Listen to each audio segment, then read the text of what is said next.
जो फैसला सुनाया गया है उसका विरोध में कोर्ट में जाएंगे। अब देखने वाली बात होगी कि कब वो हाई कोर्ट का रुख करते हैं और क्या न्याय की गुहार लगाते हैं। लेकिन ये जो मामला है इससे संबंधित हम कुछ बताना चाहते हैं कि ये जो मामला है 1 अक्टूबर 2016 का है, जब बड़का गांव में एनटीपीसी के द्वारा की जा रही उत्खनन कार्य के खिलाफ पूर्व विधायक निर्मला देवी अपने ग्रामीणों के संग वहाँ पे कफन सत्याग्रह किया आहूत की गई थी और उसी दौरान प्रशासन से ग्रामीणों की झड़प हुई थी जिसमें 4 लोगों की मौत हुई थी।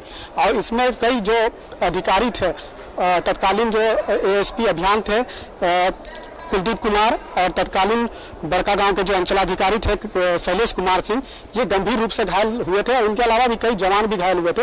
और इन दोनों अधिकारियों काफी गंभीर रूप से चोट लगी थी जिसका इलाज के लिए उन्हें मेडिकल अस्पताल में भर्ती कराया गया था, लेकिन सेहत काफी खराब होने की वजह से उन्हें एम्स रेफर किया गया था और एम्स में जब इलाज हुई और उसके बाद वो स्वस्थ होकर रांची लौटे थे। और इन दोनों को ही जो गवाही हुई थी ये सबसे महत्वपूर्ण गवाह अभियोजन पक्ष के लिए रहा है, क्योंकि ये लोग जो गवाही दिए थे उसी के आधार पर दोनों को पिछले 22 मार्च को ही दोषी करार दिया गया था और आज सजा के बिंदु पर फैसला सुनाया है। और इस मामले में अगर बात करें तो योगेंद्र साव को 10 साल की सजा मिली है, निर्मला देवी को 10 साल की सजा मिली है, और जो क्या बाकी जो आरोपी और कोई इसमें नहीं था या फिर जो आरोपी थे वो अब दोष मुक्त करा दिए जा चुके हैं? उनके पुत्र को तो शायद दोष मुक्त करा दिया है पहले से कोर्ट ने। जी बिल्कुल, बता दें कि जब बड़का गांव में जो हिंसक झड़प हुई थी इसमें 4 लोगों की मौत हुई थी जो स्थानीय ग्रामीण थे। उन चारों को अभियोजन पक्ष तत्कालीन जो केस आईओ थे उनके द्वारा अभियुक्त बनाया गया था और उनके अलावा 3 नामजद अभियुक्त बनाया गया था, जिसमें पूर्व मंत्री योगेंद्र साव, पत्नी पूर्व विधायक निर्मला देवी और पुत्र अंकित राज को आरोपी बनाया गया था।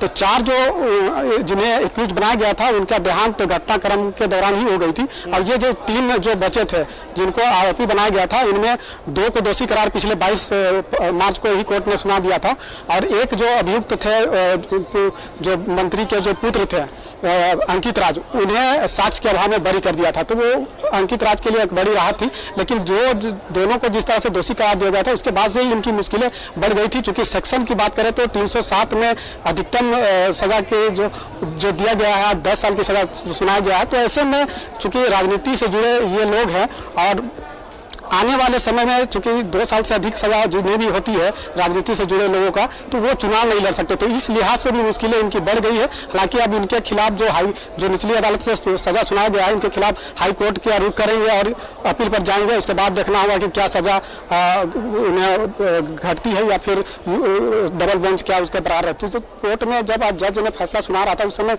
इस बात का भी जिक्र किया है कि आप लोग हाई कोर्ट के डबल बेंच में जा सकते हैं अपील के लिए। तो अब देखने वाली बात होगी, चूंकि जिस तरह से अंबा प्रसाद ने भी कहा है कि हाई कोर्ट का रुख करेंगे, तो अब हाई कोर्ट का रुख करने के लिए ये स्वतंत्र है और हाई कोर्ट का रुख कर सकते हैं। जी पंकज, यानी कुल मिलाकर ये कि जो ऊपरी अदालत में जाएंगे, हाई कोर्ट जाएंगे, ये क्या इस सजा के खिलाफ अपील करेंगे या फिर इस सजा पर पुनर्विचार के लिए भी अपील कर सकते हैं? क्या क्या ऑप्शन उनके पास होगा इसके लिए आगे? देखिए, आज जैसे ही सजा के बिंदु पर सुनवाई हो रही थी उस वक्त चूंकि इन दोनों पे जो धाराएं लगाए गए हैं आईपीसी के सेक्शन में लगभग इनके खिलाफ 22 धाराएं लगाए गए थे, जिसमें 120B है जो षड्यंत्र रचने का धारा है और 307 जो इंटेंशन होता है किसी को हत्या करने का तो उसका ये धारा लगाया गया था। तो 307 में अधिकतम सजा का जो प्रावधान है वो काफ़ी अधिक है और उसी में 10 साल का सजा सुनाया गया है। तो इस दौरान जो अनेक जो 22 सेक्शन लगाए गए थे उस सेक्शन पर भी जो बचाव पक्ष अधिवक्ता है वो कोर्ट में अपना पक्ष रखा था कि उन्हें कम से कम सजा दी जाए।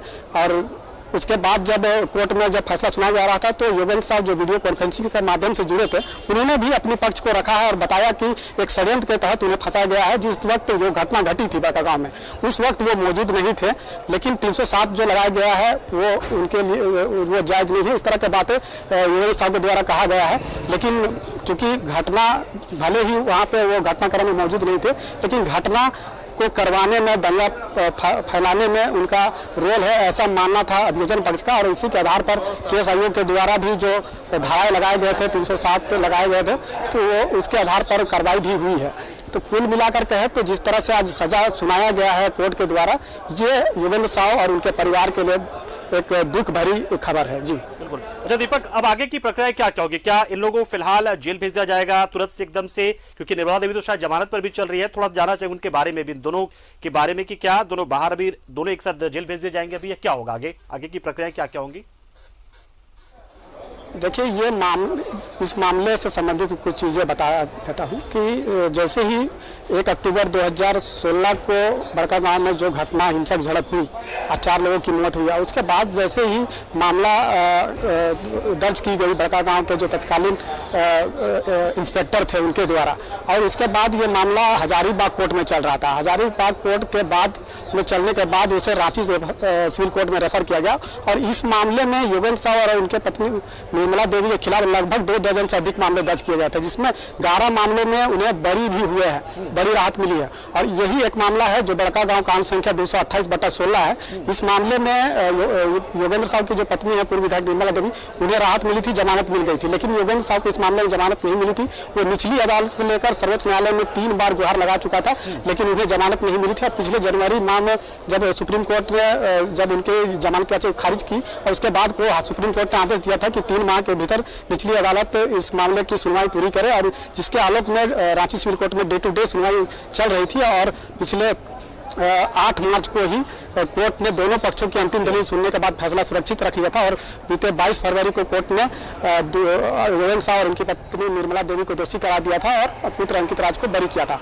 अब जब बात सजा सुना दी गई है, तो अब इनके पास क्या रास्ते बचते हैं? चूंकि योगेंद्र साव जो है वो सुप्रीम कोर्ट के आदेश में जब निचली अदालत में सरेंडर किया था, उसी वक्त से वो जेल में है, पुलिस कस्टडी में है। निर्मला देवी जिस वक्त निर्मला देवी को बीते 22 मार्च को दोषी करा दिया गया, और उसके बाद से ही उन्हें न्यायिक हिरासत में ले लिया है। तो फिलहाल ये दोनों न्यायिक हिरासत में है, पुलिस के कस्टडी में है, जेल में है। और शुक्रिया, बिल्कुल, बहुत बहुत शुक्रिया दीपक। तो ये बड़ी खबर आपने दी, जानकारी दी आपने, डिटेल में बताया सब कुछ कि किस तरीके से सुनवाई हुई, कैसे डे टू डे इसमें सुनवाई हुई, और उसके बाद से 22 मार्च को आखिरी सुनवाई हुई, और उसके बाद से फैसले को सुरक्षित रखा गया था। अब जब सुनवाई और आज जब सजा के बिंदु पर सुनवाई हुई, तो उसके बाद 10 साल की सजा सुनाई गई है, और कई धाराओं में, और इसमें जो सबसे बड़ी और प्रमुख धारा है वो 307 की रही, और इसमें अधिकतम 10 साल की सजा, उसके अलावा 120 भी और बहुत सारी चीजें जो है वो इन पर लगाए गए हैं। और फिलहाल